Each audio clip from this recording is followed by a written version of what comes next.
Bonjour à tous, bienvenue dans ce débat sur le thème Remettre la finance au service de l'économie. Donc, je suis Agnès Benassi-Cléré, membre du Cercle des économistes, et je vais introduire brièvement ce débat. Alors, la crise économique que nous vivons aujourd'hui est radicalement différente de la crise financière de 2008. En 2008, souvenons-nous, nous avions une crise d'endettement. Et cette crise avait démarré avec des ménages américains surendettés et des banques américaines et surtout européennes également surendettées. Aujourd'hui, la crise vient des entreprises non financières, dont c'est une crise de cash flow. On a une crise sur les flux, alors qu'antérieurement, on avait eu une crise sur les stocks de dette. Dans les deux cas, on a eu un soutien très fort de l'État et une hausse forte de l'endettement public. C'est le point de ressemblance entre les deux crises. Mais aujourd'hui, nous avons également une hausse marquée de l'endettement des entreprises non financières. Vous avez tous, j'imagine, en tête le chiffre de 100 milliards d'euros de prêts garantis en France par l'État, accordés donc dès la fin mars par les banques, avec la garantie à 90% de l'État français. Ça représente une hausse de 10% de la dette bancaire des entreprises françaises en moins de 3 mois. Donc c'est un bond spectaculaire. À cela, il faut ajouter une chose dont on parle moins, qui est l'endettement obligataire.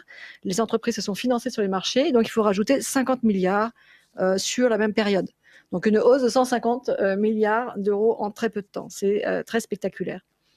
Alors ce prêt garanti n'a pas à être remboursé tout de suite, puisqu'il est prévu qu'il sera remboursé à partir de 1 an après la signature du prêt. Et les entreprises pourront choisir de l'étaler sur une période entre 1 et 5 ans. Donc le problème n'est pas imminent, mais néanmoins, les entreprises sont plongées un peu dans une incertitude vis-à-vis de qu'est-ce qui va se passer après.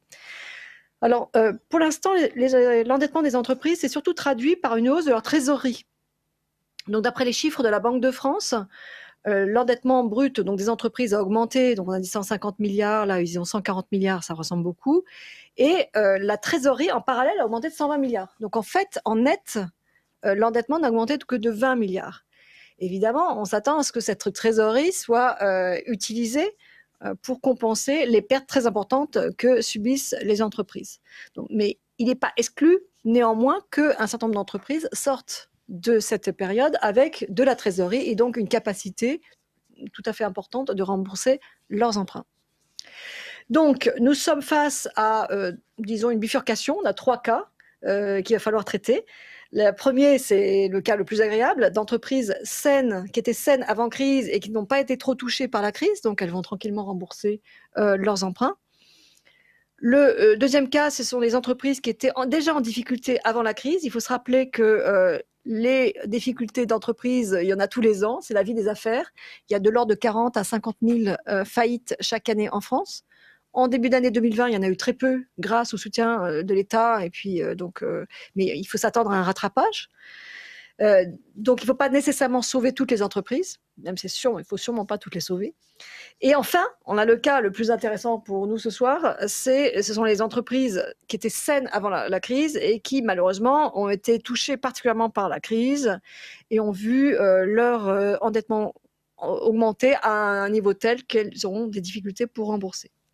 Donc, les deux problèmes auxquels nous sommes confrontés aujourd'hui, le premier, c'est éviter les liquidations d'activités, notamment pour des entreprises qui avaient un bon business model et qui étaient productives. Et l'OFCE a montré récemment qu'elles peuvent être en assez grand nombre, en réalité, en sortie de crise. Et deuxièmement, éviter que toutes les entreprises soient très limitées dans leur capacité de financement pour des investissements. Donc, elles utilisent tout leur cash flow pour rembourser leurs emprunts et qu'elles n'aient rien pour investir. Donc, ça, c'est très mauvais pour la suite de notre histoire avec le rebond de la croissance. Donc, la question centrale de notre discussion, ça va être comment éviter l'excès de faillite et deux, pour les entreprises qui survivent, comment éviter le défaut d'investissement. Donc, trop de faillites d'un côté, pas assez d'investissement de l'autre. Tout le monde s'accorde pour dire qu'une partie de la solution viendra d'un renforcement des fonds propres des entreprises. Mais comment le faire de façon efficace et bien ciblée, puisque, encore une fois, toutes les entreprises ne doivent pas être sauvées, car en temps normal, il est normal que le tissu économique se régénère. Et donc, ce qu'on veut éviter, c'est vraiment ce surplomb de faillite dû à la crise spécifiquement. Alors, la question subsidiaire qui va nous occuper ce soir, comment mettre la finance au service non seulement de l'économie, mais d'un nouveau modèle économique, modèle de croissance plus solidaire et plus vert. Alors, nous allons passer tout de suite aux travaux pratiques et je vais passer la parole donc à Bénédicte Tassard qui va introduire les invités. Merci, bonjour. Merci Agnès Benassi-Kéré d'avoir posé ce débat. Vous êtes donc membre du Cercle des économistes et c'est moi qui relayerai les questions des auditeurs. Vous pouvez les poser si vous nous entendez. Je vous le rappelle sur le site lesrencontreséconomiques.fr/débat. Vous êtes donc dans la session 10 intitulée Remettre la finance au service de l'économie et je vais vous présenter maintenant les intervenants. Patricia Criffo, bonjour. Bonjour. Vous êtes économiste, professeur à Polytechnique. Vous évoquez souvent la responsabilité sociale des entreprises et la finance verte. On va donc vous écouter avec attention. Philippe Donnet, vous êtes sur votre petite caméra. Bonjour Philippe Donnet. Bonjour. Est-ce que vous nous entendez? Voilà, CEO du groupe italien d'assurance Generali. Nous parlerons bien sûr avec vous du rôle de l'assurance dans la pandémie que nous connaissons aujourd'hui. François Riahi en studio, bonjour. Bonjour. Directeur général de Natixis, filiale de la BPCE. Vous représentez la banque et l'épargne dans ce débat. Et puis Benoît Lallemand qui sera votre poil à gratter à tous. Bonjour. Est-ce que vous nous entendez, Benoît Lallemand? Vous êtes le secrétaire général de Finance Watch, une ONG européenne. Voilà, bonjour. Vous êtes donc le secrétaire général de Finance Watch, une ONG européenne qui plaide pour davantage de régulation financière au service de la société. Vous avez chacun donc quelques minutes pour développer une idée principale et on débattra ensuite. Et puis nous prendrons aussi les questions du public. Nous avons d'ailleurs déjà des questions dans le public sur le site. Patricia Criffo, on débute avec vous, avec cette question d'Antoine qui nous demande comment mettre un peu plus la finance au service d'une économie plus verte et plus solidaire. Oui, tout à fait. Alors, remettre la finance au service de cette économie plus solidaire, c'est mettre au premier plan l'investissement socialement responsable et la finance verte. Alors, avant toute chose, qu'est-ce que c'est que l'investissement socialement responsable, ce qu'on a coutume d'appeler l'ISR? C'est un investissement qui vise à concilier la performance économique, bien sûr, et son impact social et environnemental en finançant les entreprises qui contribuent au développement durable, quel que soit leur secteur d'activité. Donc, la question de l'ISR, évidemment, c'est un sujet qui était prédominant et en très forte croissance avant la crise, mais qui n'a pas diminué avec la crise. Bien au contraire, alors la France, c'est un pays qui est souvent considéré comme le plus dynamique en Europe, si ce n'est dans le monde. Dynamique en termes de... En termes de développement et puis de chiffres. Pour vous donner des ordres de grandeur, le secteur de la gestion d'actifs en France, la France, c'est le 3e pays au monde en matière d'ISR, après les États-Unis et le Royaume-Uni. Il a très fortement augmenté ses pratiques d'investissement responsable. La part de l'ISR, ça représentait 1% de la gestion d'actifs en 2007. Elle est passée à 18% en 2014. Aujourd'hui, ça peut être à peu près 30% des fonds sous gestion. Donc, c'est quand même assez significatif. Ça représente donc une source de financement importante. Qu'est-ce qu'on a pu observer pendant la crise? En fait, les entreprises qui développaient des pratiques très responsables, que ce soit dans le domaine social, avec le télétravail, avec la protection sanitaire et sociale de leurs salariés, des politiques de congés, gestion des enfants, télétravail, chômage, etc. C'est les entreprises les plus résilientes. Donc, c'est celles qui ont un modèle social très avancé, mais c'est aussi celles qui développaient des pratiques en faveur du climat, qui ont été les plus résilientes et les plus performantes. C'est-à-dire qu'elles redémarrent aussi plus vite après la pandémie? C'est des entreprises qui ont tendance à surperformer. Donc ça, c'est quand même des études assez rapidement qui ont été faites sur des groupes d'entreprises, que ce soit aux États-Unis, en Europe ou en Asie, donc tout continent confondu. Donc ça, c'est quand même des résultats qui sont assez forts. C'est des résultats qui font écho à des travaux que moi, j'avais pu montrer sur des données de grands groupes et de PME dans les pays de l'OCDE sur la précédente crise, la crise de 2007-2008. Donc, ce n'est pas des résultats qui sont atypiques ou qui sont spécifiques à ce contexte-là. La performance ISR, la performance sociale et environnementale, la manière dont on prend en compte ces parties prenantes, que ce soit les salariés, que ce soit les clients, les fournisseurs, la manière dont on gère ces enjeux-là, c'est un facteur de résilience au choc et c'est un facteur de performance environnementale et sociale. Donc, on le voit en période de crise, mais aussi on le voit en période de choc plus positif, en période de meilleure conjoncture aussi. Il faut le voir aussi dans le verre à moitié plein. Et vous nous dites donc que les entreprises françaises ont bien compris que l'ISR, l'investissement socialement responsable, c'était important pour eux. Exactement, c'est aussi un facteur de compétitivité et de croissance. Il y a des résultats qui sont assez significatifs en la matière. Si on se focalise sur un groupe d'entreprises, là par exemple sur des entreprises françaises, les entreprises qui adoptent des pratiques organisationnelles plus responsables vis-à-vis de leurs clients, leurs salariés, leurs fournisseurs, sont capables de générer des surcroîts de performance de l'ordre de 13% en moyenne. Si on isole le facteur salarié, puisque c'est celui qui est quand même assez important dans le contexte de crise qu'on vient de vivre, ça peut aller jusqu'à plus 20% de pratiques. C'est pas simplement de la notation, c'est pas simplement de l'appréciation, c'est pas du jugement, c'est vraiment les pratiques. Si on regarde en détail, ça peut aller jusqu'à des moyennes. Et je parle pas que de grands groupes, je parle aussi des sous-traitants, des PME, des TPE. Donc c'est des résultats qui sont quand même assez frappants, vraiment assez forts, quoi. Merci beaucoup, Patricia Criffo. Philippe Donnet, une question pour l'épidémie de coronavirus. L'État paye, que font les assurances? Vous avez un petit peu, vous allez peut-être y répondre à la fin de votre propos. Les assureurs vont-ils investir en fonds propres dans l'économie? Écoutez, alors pour répondre à la question, comment la finance peut-elle se remettre au service de l'économie, je crois qu'il faut savoir tout d'abord de quelle finance on parle et de quelle économie on parle. Bon, la finance, c'est un terme très, très vague, très générique, que personnellement, j'aime pas beaucoup et qui recouvre des univers très, très différents. Celui des hedge funds, qu'on considère à juste titre comme spéculatifs, celui dont l'activité de financement des entreprises est indispensable à l'économie. Mais il y a également l'univers de l'asset management, qui est un univers très large, très diversifié, avec par exemple le capital investissement, private equity, qui investit par définition dans les fonds propres des entreprises. Et puis l'assurance. L'assurance joue un rôle majeur de deux manières. En assurant le transfert de certains risques des entreprises, des professionnels, des familles, des individus vers les compagnies. Et je dirais que cette activité d'assurance dommage, donc de transfert de risque, est indispensable à l'économie réelle. Elle l'a toujours été.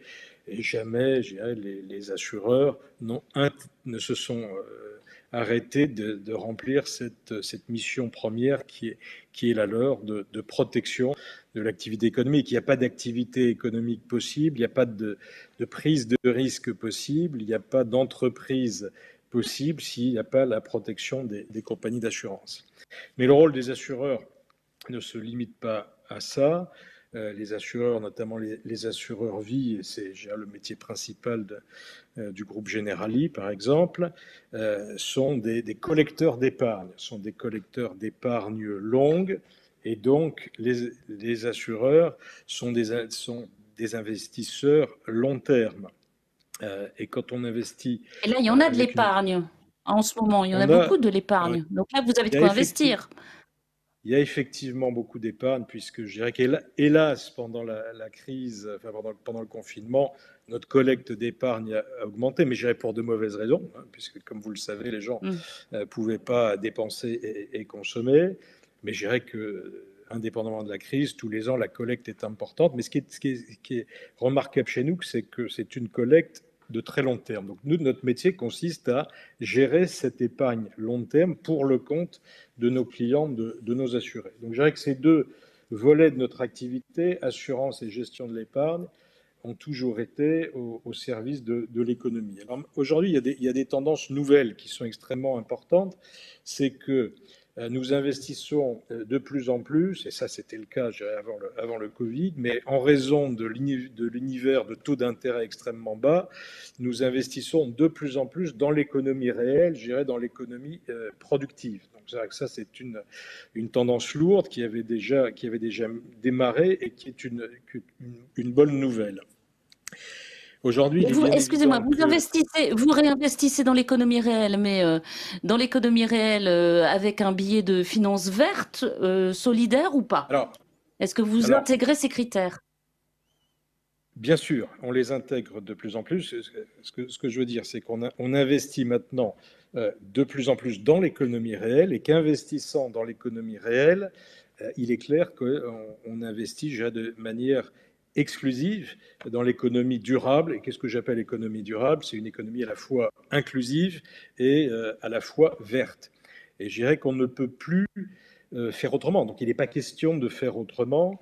Et aujourd'hui, je dirais que toute crise étant une opportunité, la gestion de la crise post-Covid est une opportunité d'accélérer l'investissement dans l'économie durable, je dirais, de manière à accélérer la transition. Le sujet, c'est la transition, puisque la rupture serait socialement inacceptable et socialement ingérable. Et donc le sujet, c'est effectivement d'accompagner la transition et d'accélérer la transition. Alors, nous, comme je vous le disais, qu'est-ce qu'on appelle l'économie réelle? Nous, on investit de plus en plus dans l'immobilier, donc dans la construction, dans les infrastructures, à condition qu'elles soient considérées comme vertes. On investit de plus en plus dans le private equity, donc le capital investissement en français, c'est-à-dire les fonds propres des entreprises. On investit de plus en plus dans le crédit également aux entreprises. Le groupe Generali, il y a un an, a pris le contrôle de Sycomore, qui est une société française leader européen de l'investissement ISR et ESG, parce que, encore une fois, il n'est pas question de revenir en arrière et de développer des investissements qui ne soient plus de nature à favoriser la transition écologique. Alors moi, je crois que c'est important, c'est que il faut comprendre que le sujet n'est pas que économique, il ne faut pas relancer que l'économie. On voit bien que cette crise, finalement, de l'économie réelle, qui n'est pas encore une crise financière, elle est due à quelque chose de totalement extérieur, qui est un virus. Oui. Donc il y a des ponts, entre l'économie et la nature, par exemple. Donc la nature. Alors, Philippe Donnet, on va y revenir si vous voulez bien.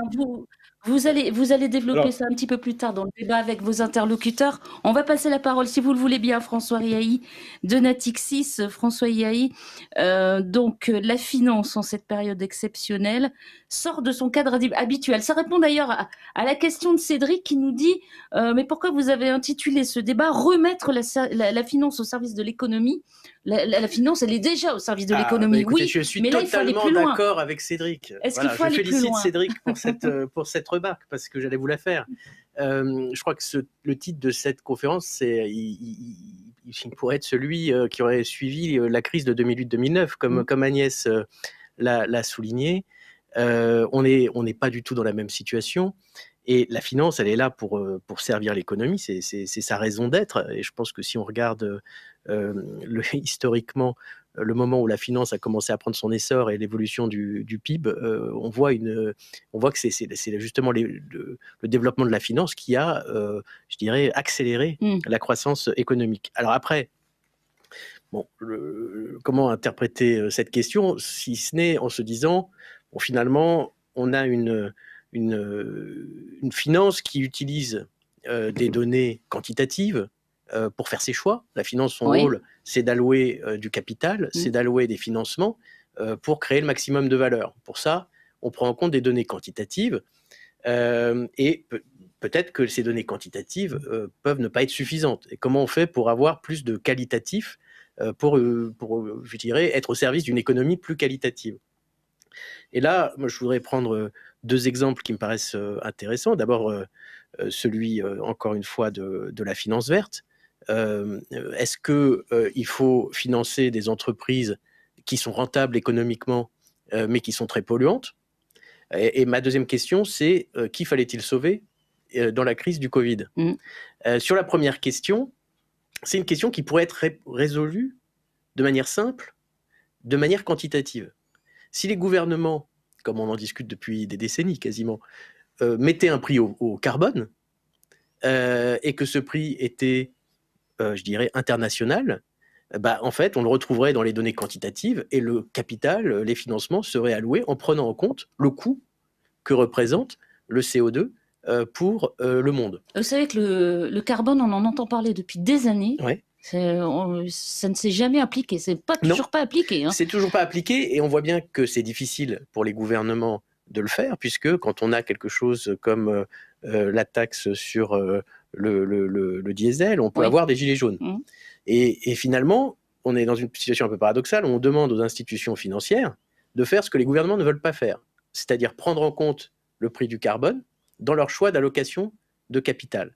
Donc, c'est ce que font déjà pas mal d'entreprises. On le fait, et d'ailleurs, chez Natixis, on a mis en place de manière, je crois, un peu précurseur, un système de bonus-malus dans nos financements pour prendre en compte le caractère soutenable ou pas.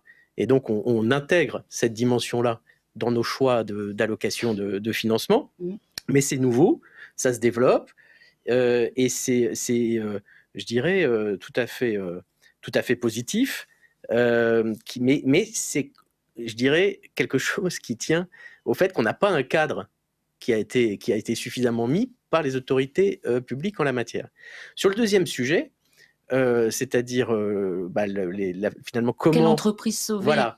Là, en revanche, je crois que je voudrais revenir sur ce qu'a dit Agnès sur les prêts garantis par l'État, parce qu'on a un très bon exemple dans lequel la finance s'est mise au service de la société, les banques se sont mises au service de la société, guidées par l'État. Et l'État a fait quelque chose en France qui est, moi je trouve, très original et pas tout à fait dans notre culture. L'État a fait confiance à des acteurs privés pour appliquer sa politique, en leur donnant un outil de garantie à 90%. Et ça a été extrêmement efficace. Ça ne s'est pas fait dans les autres pays? Ça s'est fait dans les autres pays, mais je donne un exemple, puisqu'il se trouve que je suis aussi président de la COFAS. Sur l'assureur crédit, l'État n'a pas fait de même. Il n'a pas fait confiance de la même façon aux assureurs crédit. Il a mis en place un dispositif de contrôle, a priori, un peu bureaucratique, pour s'assurer que les assureurs crédit n'allaient pas faire des choix qui n'allaient pas dans le sens de l'État. Là, l'État a donné aux banques le pouvoir d'utiliser sa garantie à 90%, et il a donné aux banques le pouvoir de dire non, de ne pas accorder la garantie à 90% de l'État. Or, les banques, bah oui, elles sont mieux placées que l'État pour se demander quelles entreprises vont ne pas pouvoir survivre, même avec ce prêt garanti par l'État. Et c'est ce que vous avez fait chez Natixis? Chez Natixis et évidemment chez BPCE, avec les banques populaires et les caisses d'épargne. Et ce que je veux dire, c'est que là, l'État a orienté les banques pour faire sa politique publique, et ça a très bien marché. Et par rapport à ce que disait Agnès sur les fonds propres, si l'État veut utiliser les masses d'épargne des ménages français accumulés pendant le confinement pour aller dans les fonds propres des entreprises, il va falloir encore intervenir, parce que ces épargnants, ils ne veulent pas prendre le risque tout seuls d'aller investir dans des fonds propres de petites entreprises pas liquides. Donc là aussi, pour que ça se fasse, il faudra une intervention de l'État. C'est dans ces cadres-là que la finance peut sortir de son cadre habituel et de données quantitatives. Merci François Riahi de Natixis. Benoît Lallemand de Finance Watch. Ce soir, je pense que vous voulez aussi intervenir sur le rôle à jouer de la puissance publique et sur les objectifs environnementaux qu'il faut prendre en compte aujourd'hui. Oui, tout à fait. Merci beaucoup. Je pense que c'est une discussion. D'abord, je voulais vous féliciter parce que c'est une discussion très importante. Mettre la finance au service de l'économie et de la société. Je suis pas sûr qu'on y soit tout à fait encore, mais ça, on peut en discuter plus tard. Et c'est aussi une discussion positive, puisque juste après la crise financière de 2007-2008, la question était plutôt comment est-ce qu'on fait pour que la finance ne fasse pas du mal à la société, donc comment on stabilise le système, plutôt que cette question qu'on est en train de débattre depuis plusieurs minutes de la finance privée, y compris comme courroie de transmission et comme service à l'économie. Alors, je pense qu'il y a deux phases. Hein. Donc, on peut dire la maison brûle au sens, on voit une crise économique arriver. Évidemment, il y a une crise sanitaire dont on sort à peine.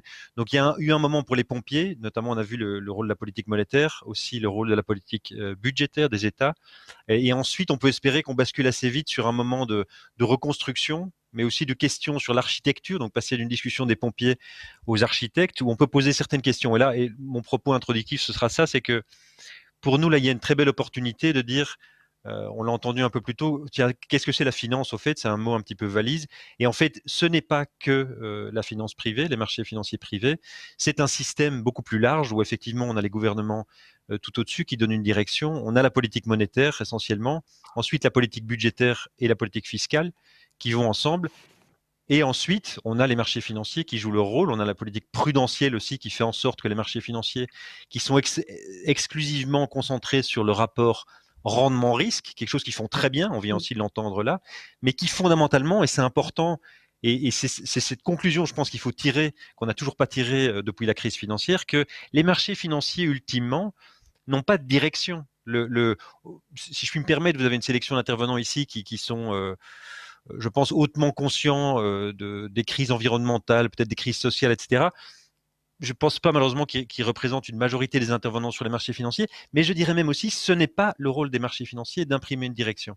Et donc, pour conclure, c'est par contre le rôle de la politique budgétaire, de la politique fiscale, des gouvernements. Et on pourrait souhaiter maintenant, c'est une discussion qui doit avoir lieu au niveau européen également. Vous savez que les chefs d'État se rencontrent les 17 et 18 juillet à Bruxelles. Ça fait plusieurs mois qu'ils ne se sont pas rencontrés en personne.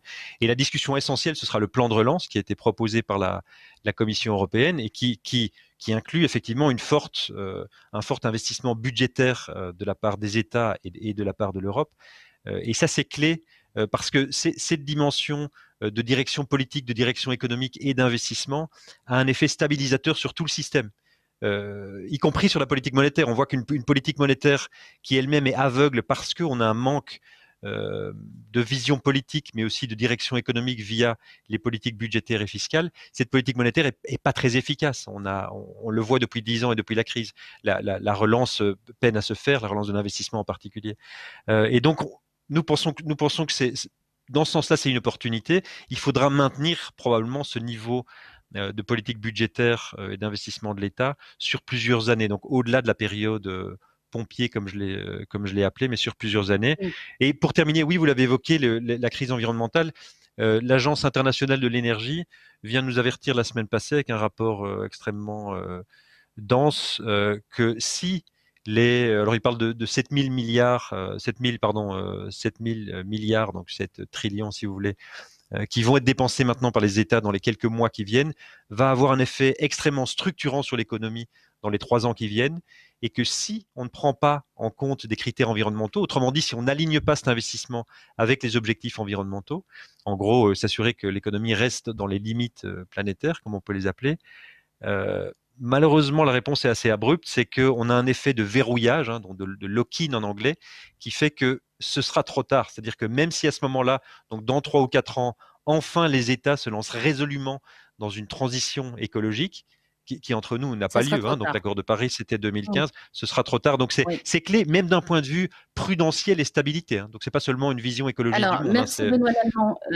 Alors il y a une question d'une personne qui a voulu rester anonyme justement sur le fléchage des investissements. L'épargne non fléchée n'a-t-elle pas tendance à être trop spéculative?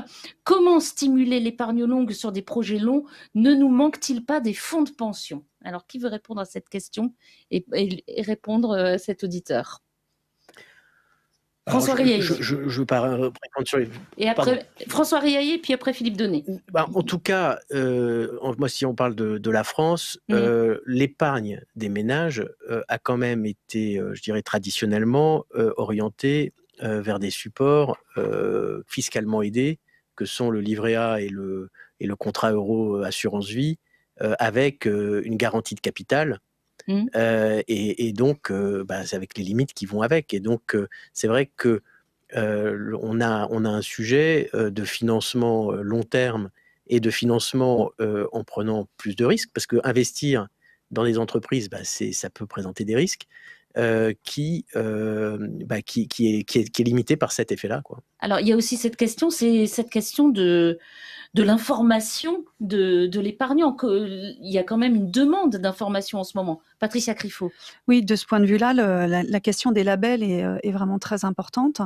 La France a créé en 2016 un label sur l'investissement socialement responsable, justement à destination de l'épargnant individuel, parce que lui n'a pas accès à l'information sur les produits financiers socialement responsables. Et le label est là pour lui garantir un niveau d'information sur ces produits-là. Voilà, c'est-à-dire que sur un certain produit financier, il y a un label qui vous garantit que c'est fléchage vert ou Exactement. éthique. Voilà, il y a 2 labels. Il y a le label socialement responsable, le label Greenfin, donc Greenfin pour les produits spécifiquement verts, le label socialement responsable ISR pour les produits socialement responsables. Ça, c'est vraiment important. Les individus sont demandeurs de ça. Les épargnants individuels sont demandeurs de ces labels-là, et donc il faut les promouvoir, effectivement. Philippe Donnet. Oui, mais je crois qu'on a effectivement tous les outils pour arriver à diriger l'épargne longue vers les investissements socialement responsables, puisqu'on a de plus en plus, je dirais, d'outils de mesure. On n'a pas besoin de fonds de pension. Je dirais, les fonds de pension, ils existent en Europe. C'est l'assurance vie. C'est l'assurance vie qui, je le répète, a cette capacité à collecter de l'épargne longue qui permet d'investir à long terme. Bon. L'investissement à long terme, par nature, n'est pas spéculatif, mais il peut être risqué, et tout le monde ne peut pas s'improviser investisseur dans le private equity, par exemple. Et c'est donc là qu'interviennent les professionnels de l'épargne. Donc, d'une part, je confirme que nos clients sont de plus en plus demandeurs de produits, je dirais, verts. Donc, de plus en plus, nos clients veulent investir de manière responsable. Et ils regardent de plus en plus où ils veulent mettre de l'argent, où ils mettent leur argent. Ils regardent de plus en plus où ils mettent leur argent. Voilà, exactement. Par ailleurs, il faut bien comprendre que les produits traditionnels qu'évoquait M. Raïd, enfin les produits d'assurance vie, fonds euros traditionnels qu'évoquait M. Drahi, malheureusement, c'est fini. C'est un monde qui disparaît à cause de l'environnement de taux zéro, voire même négatif, et que cet environnement va durer. Donc, il faut bien investir de manière différente, tout en informant effectivement les épargnants sur ce dans quoi ils investissent. C'est pourquoi la régulation en matière de transparence et de l'épargne est extrêmement importante. D'accord. Alors, Monsieur Lallemand, je vais vous poser une question que je poserai aussi à Madame Criffaut. C'est Antoine qui voudrait bien que vous nous réexpliquiez donc ce NGFS, Network for Greening the Financial System, est-il vraiment efficace ? Donc le réseau des banques centrales pour verdir le système financier, oui, c'est un réseau qui a été mis en place il y a, je ne sais plus, c'est 1 an ou 2, qui est d'ailleurs hébergé par la Banque de France. Efficace, ça a sans doute commencé il y a 3 ans, leurs activités se développent de plus en plus vite. Écoutez, est-ce que c'est efficace? C'est une grande question. C'est extrêmement louable qu'il soit là, et je pense qu'il y a beaucoup de progrès en termes de momentum, en termes de discussion. Là où on en est à l'instant, c'est que, d'ailleurs, je pense qu'un des derniers gros rapports s'appelait un appel à l'action. On en est encore à l'appel à l'action. Donc, en termes d'action, les banques centrales, dans leur fonction monétaire ou dans leur fonction de superviseur financier, peinent à prendre action. Alors bien sûr, on fait des stress tests ou des scénarios, des analyses de scénarios par rapport au changement climatique, mais ça reste extrêmement soft, si vous me le permettez. Donc tout est là, il n'y a plus qu'à prendre action maintenant. Il n'y a plus qu'à. Patricia Criffaut, est-ce que vous pouvez compléter un peu cette réponse? Oui, alors qu'est-ce que le NGFS? Donc c'est un réseau des banques centrales et superviseurs pour le verdissement du système financier. Il a été créé en 2017, décembre 2017 au One Planet Summit par 8 banques centrales et superviseurs. L'objectif, c'est vraiment de verdir le système financier. Est-ce qu'il y a des choses mises en œuvre maintenant? Donc concrètement, par exemple, la Banque de France et la CPR, l'autorité de contrôle prudentiel et de régulation, ont créé une commission, la commission climat et finances durables, 2 commissions au sein de ces institutions. Donc, mise en œuvre concrète, l'objectif, c'est effectivement de mettre en œuvre les accords de Paris au sein des banques centrales et des superviseurs, les recommandations. Donc, il y a eu un premier rapport en avril 2019, donc de s'emparer de ces recommandations, de conduire, comme l'a dit Benoît Lallemand, donc de conduire des exercices pilotes, des stress tests pour sensibiliser et évaluer la résistance, la résilience du secteur financier aux risques climatiques.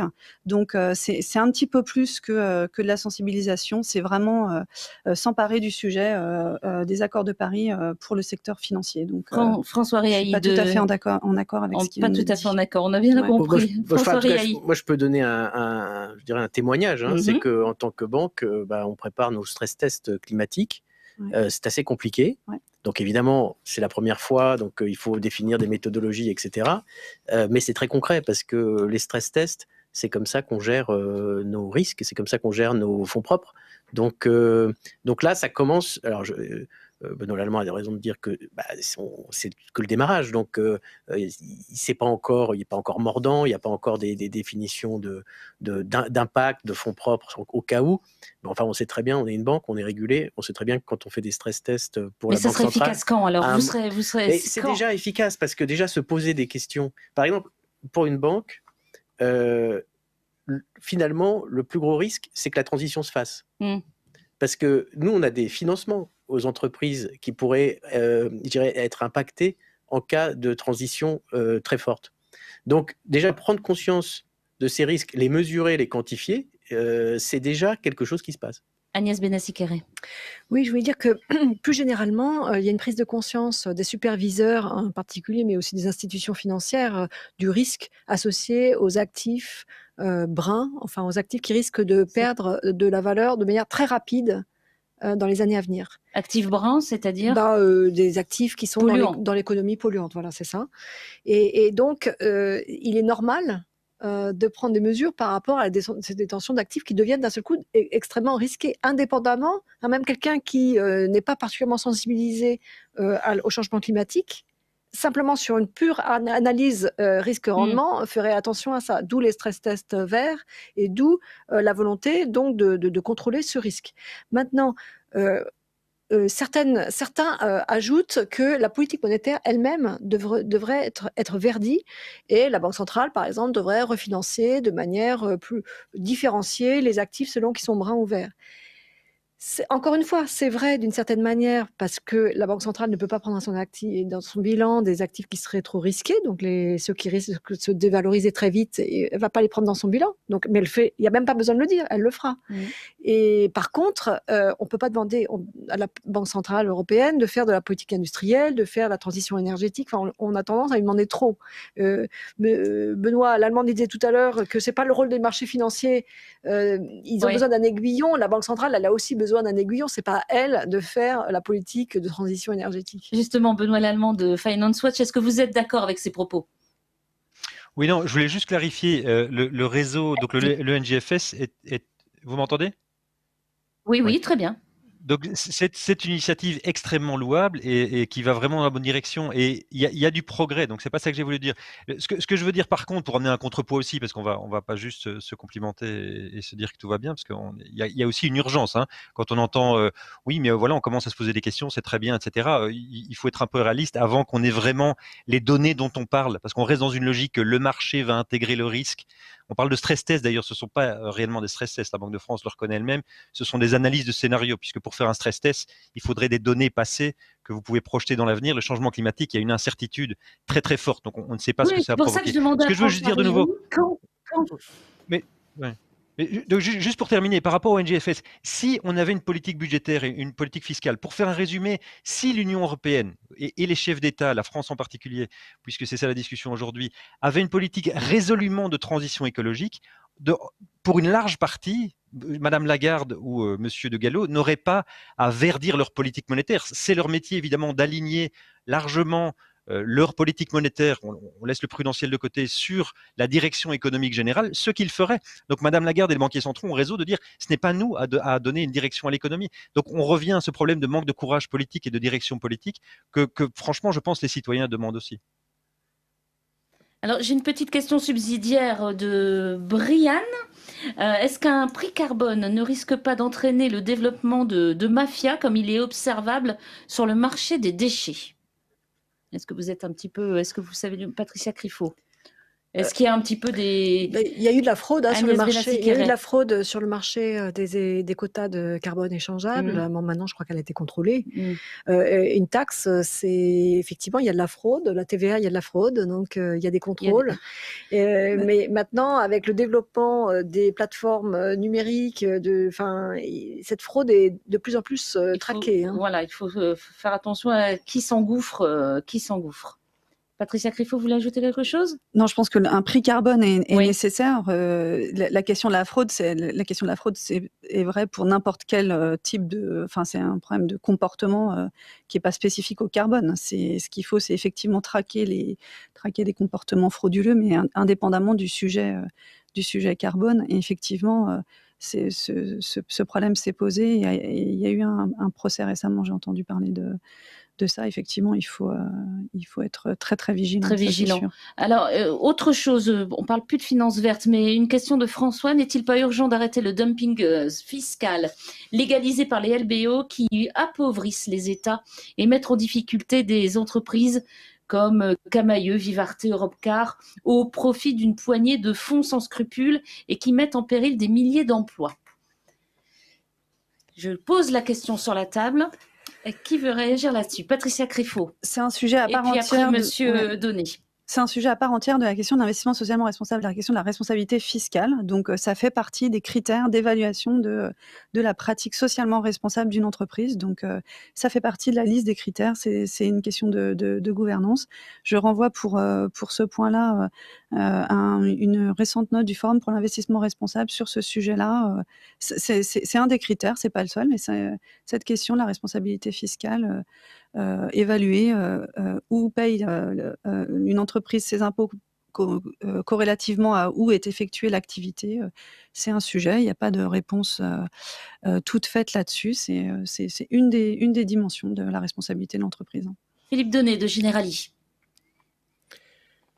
Oui, quand on parle de LBO, on parle de private equity, donc de capital investissement en français.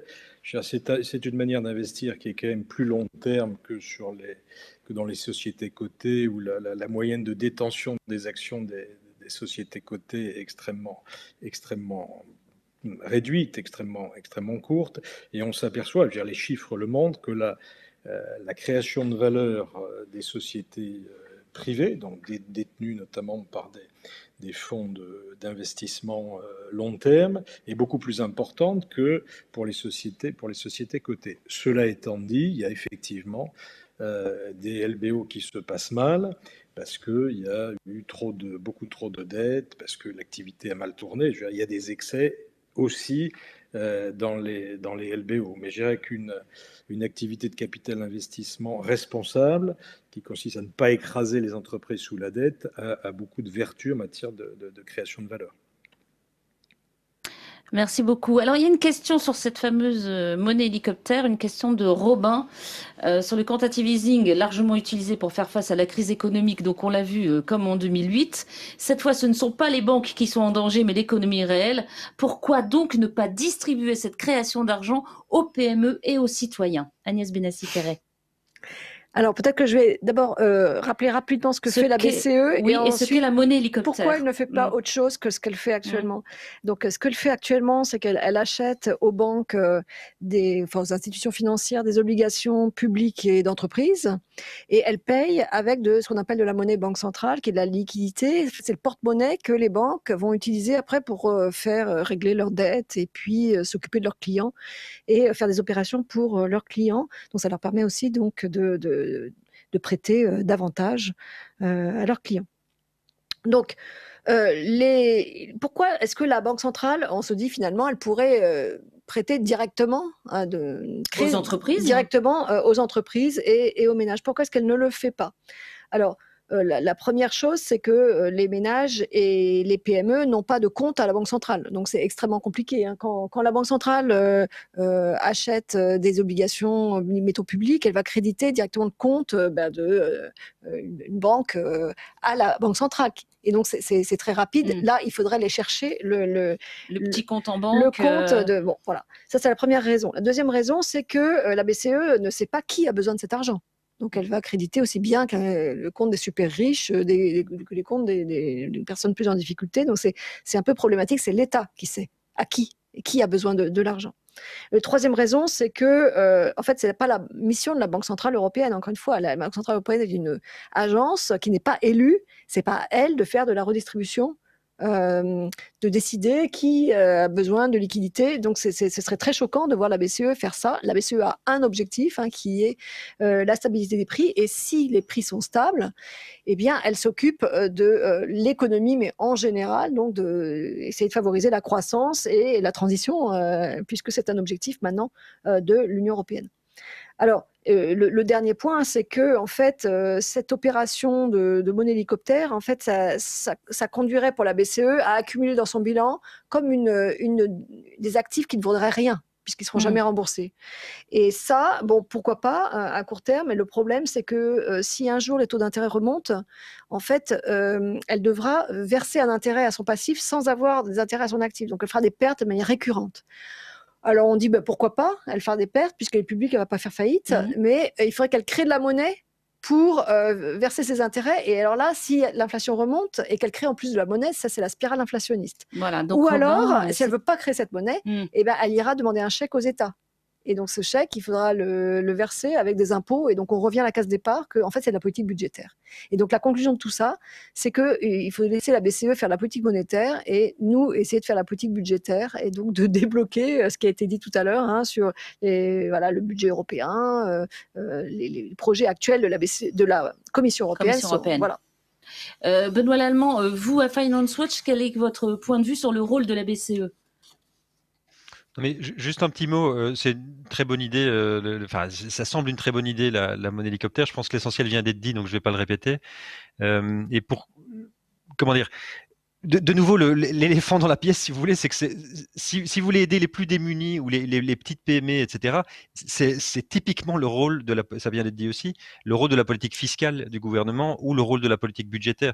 Et donc, en fait, si vous permettez, je pense que de nouveau, c'est pour ça qu'on souhaite qu'il y ait une vraie discussion post-crise sur se poser des questions assez fondamentales sur la façon dont l'économie est organisée. Et notamment, effectivement, de nouveau, il y a une espèce de tabou dans une idéologie dans laquelle on est toujours depuis, disons, une vingtaine d'années, sur les politiques fiscales et budgétaires qui doivent être très timorées. Ce n'est pas à l'État à prendre l'initiative, à imprimer une direction à l'économie. C'est la seule façon de s'en sortir. Et de nouveau, oui, on peut demander à la Banque centrale de faire la monnaie hélicoptère, mais le gouvernement peut le faire de façon beaucoup plus facile. Donc, ça paraît un petit peu insensé. Donc, et de nouveau, sur la finance verte, on est extrêmement impliqué sur ce débat, la définition de la taxonomie, etc. Tout ça se passe au niveau européen.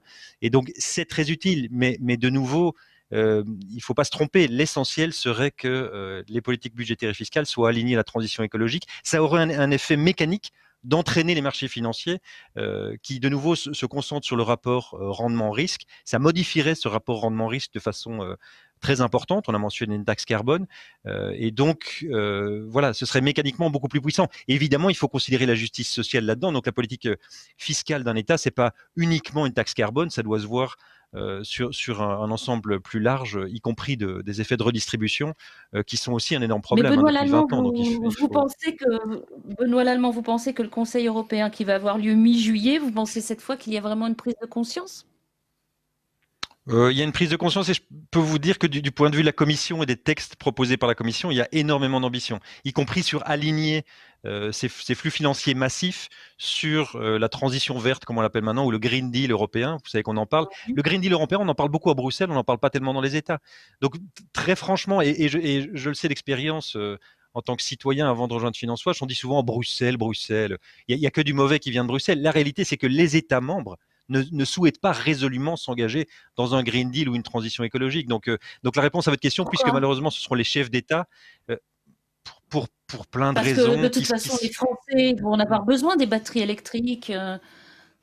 Non mais écoutez, il y a aussi un horizon de temps. Donc je ne dis pas que ça ne va pas se faire et qu'il n'y a pas des bonnes intentions, y compris en France, mais on est loin du compte en termes de rapidité et d'ambition.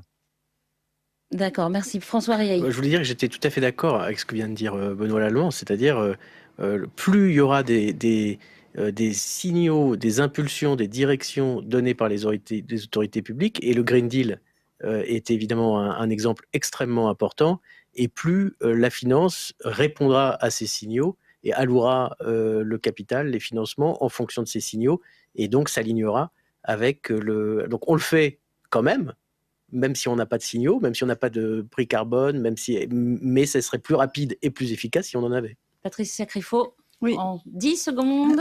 10 secondes, tout à fait. Il faut absolument des signaux. Je suis tout à fait d'accord également. Agnès Benassi-Kéré, je vous laisse le mot de la fin. Alors, je crois qu'il y avait en 10 secondes aussi. Je crois qu'il y avait un assez grand accord autour de cette table et de ces écrans sur la question de la finance. C'est étonnant de voir le chemin parcouru depuis la dernière crise, où en effet la finance était le problème, et maintenant on cherche dans la finance la solution. Et les États ont tendance à se cacher un peu derrière soit la Banque centrale, soit la finance pour résoudre les problèmes de transition énergétique. Merci à tous d'avoir participé à ce débat, que vous soyez en studio ou un petit peu plus loin chez vous en ligne. Merci beaucoup. Merci à vous. Merci.